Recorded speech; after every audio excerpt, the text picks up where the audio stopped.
trying to hydrate after you crushed me this morning. Well, I just saw when we opened it up, I saw that you completed your session. So I was going to Mm-hmm. ask you how that went. It went good. It's kind of like I usually start it every day really, early. Like I'm usually in the gym by 5:30. Hmm. And this morning there was a couple kid things that were early, so I didn't get in there until like 7:30 or 8, which is brutal because then clients start hitting me up. But Sure. after about 10 minutes, I was just like, took the phone and like stuck it outside the gym. Because it was just, I Yeah. was just like, I wrote everything down so I could do it manually. I was like, the phone is driving me nuts.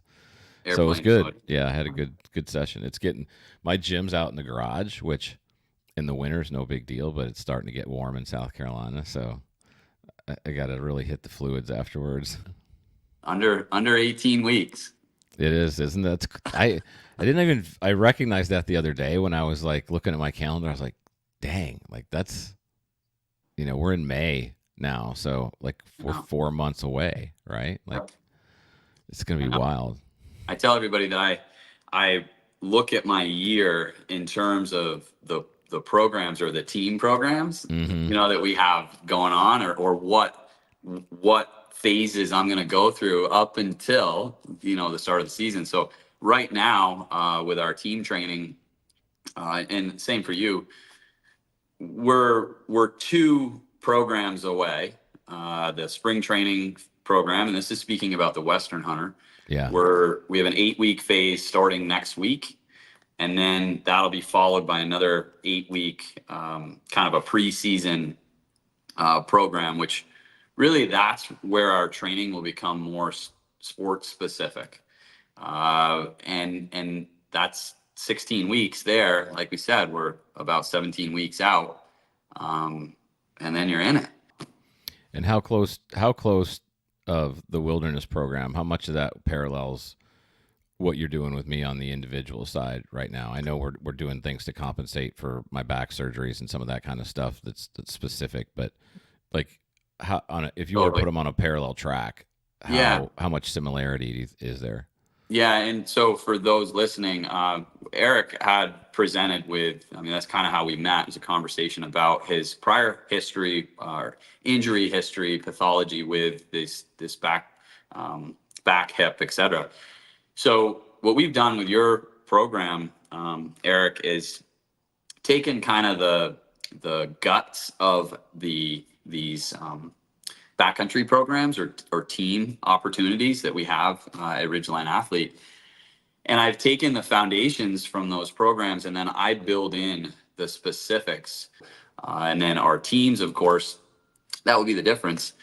They're not necessarily having an individualized program unless they say, hey, I got this thing going on. I had an ACL tear 2 years ago, or shoulder, or whatever. There's always something, or potentially there's something that's of a large enough scale that we need to take that into account, and it's going to allow for a safer, more effective training opportunity.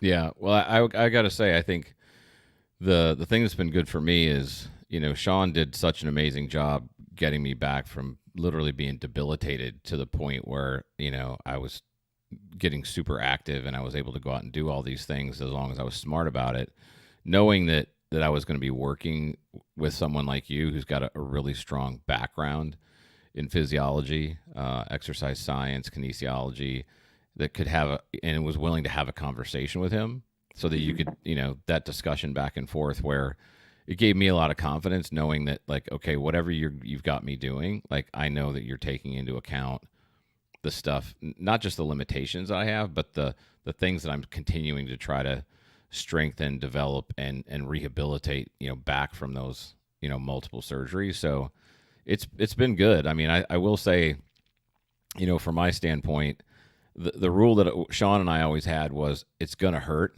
and that's fine. Like I've done that my whole life, right? But the rule was kind of always like, if it's a 5 or a 6, keep pushing through it, right? If it's like a 7, 8, or above that, then that's kind of our red light, our warning sign. And so I've kind of used that same, mentality as we've gone through this. Thing that I've really noticed a big difference from what I was doing before for what you got me doing now is all this like mobility, strengthening of the hip, the mobility work, like those the 90-90 roundabouts and the Mm. 90-90 flows and just all these movements that are really strengthening those stabilizing muscles and all that stuff that's going to be required to climb over deadfall and to push up mountains. And like I went out about a week and a half ago, and South Carolina's pretty flat until you get up to like the foothills of North Carolina. But there's an area called Table Rock. It's about 3,400 vertical feet, but it's like there's no up and down. It's literally straight up. Yeah. And so I did that one about a week and a half ago, and that was a great kind of test. It was a good day. I felt pretty good about it. Now I'm just going to kind of keep trying to push that and beat that, over the course of the summer. Well, that and it provides you with a bit of a litmus test, Yeah. so that you can then use that as a baseline for next month. And it doesn't have to happen every day. Typically, when it comes to when guys, gals get hurt, especially in the online world. I work full time as a trainer and exercise physiologist here, and I have for almost 20 years in house in person. So to work with somebody online, or if somebody purchases an app, and is just going through these movements, prescribed movements, uh, there's there's always an opportunity and a risk there for injury. But people also need to recognize that you don't need to crush yourself every day to make progress. In fact, too much stimulus, too often, that's going to thwart any opportunity for progress, both emotionally, mentally, and physiologically. There's this like the minimal effective dose, and that's something I use whether I'm working with a professional athlete or a child in our youngest program, and everybody in between, injury, reconditioning, etc. You have to find the right dosage. And for people that are training online, I mean, there's a lot out there. You got to listen to your body. More isn't always better, and that's very important. So this micro dosing along the way is I've seen it, for many years, and I've made those mistakes in the past. The minimal effective dose that's sustainable and consistent over time. It takes time to adapt to these specific stresses that we impose, and you got to be okay with like I said, micro dosing along the way. Yeah. I think that's honestly probably led to some of my injury stuff, because I was always one of those guys that was just like, go hard, go hard, go hard, like all the time. And when you're Mhm. young, your body, most of the time, if you're strong, your body doesn't break down, it just kind of recuperates. But as you get older, it can't take the same pounding. And you definitely have to be willing to look at a shift in the way that you approach, your Totally. training. A rule we have is you don't load dysfunction. Yeah. So you have to earn the load. Even with our high level, college football players and such that are trained in the summer, I'm not prescribing loads for them. They learn how to.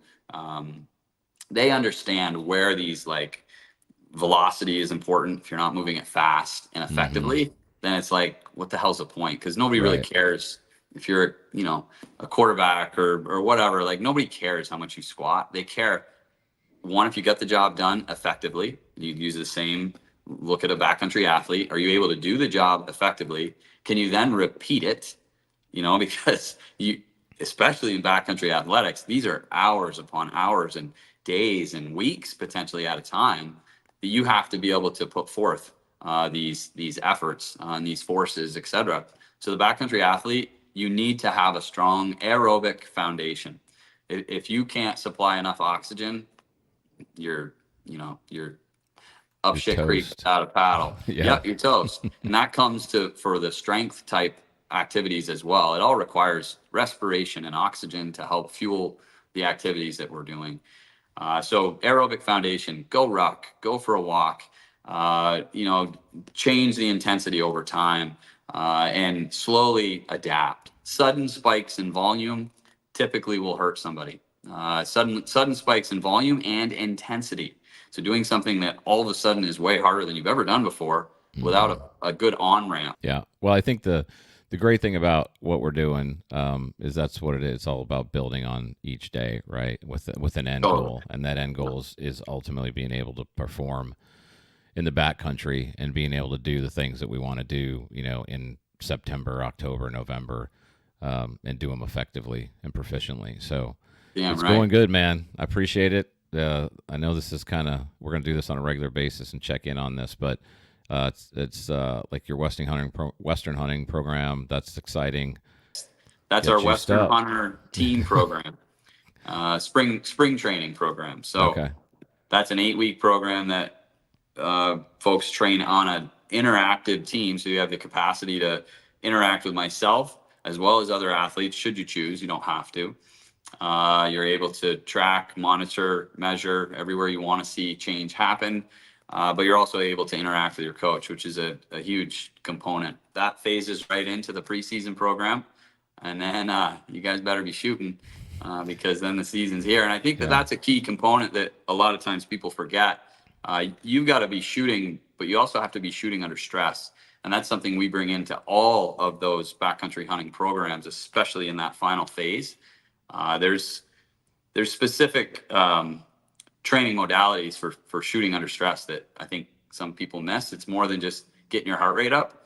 We also have to incorporate some emotional stress as well. And there's some neat strategies that we use to help folks with that. So you're going to throw those into mine too?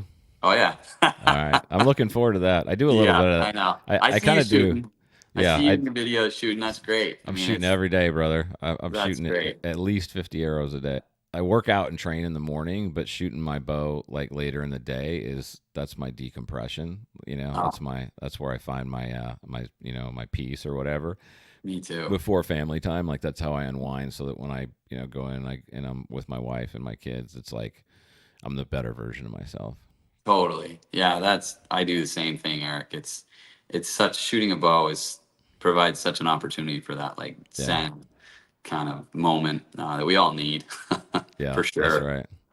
Well, this is good, brother. Let's check in again. And I appreciate you taking the time to go through this with me. And I really appreciate everything you're doing on the training end of things. I'm really excited about what I'm going to do in the fall. So you're doing great, man. Keep charging. If anybody has questions, they're interested about a team program, don't hesitate to reach out to me, email, or you can find me on Instagram at Ridgeline.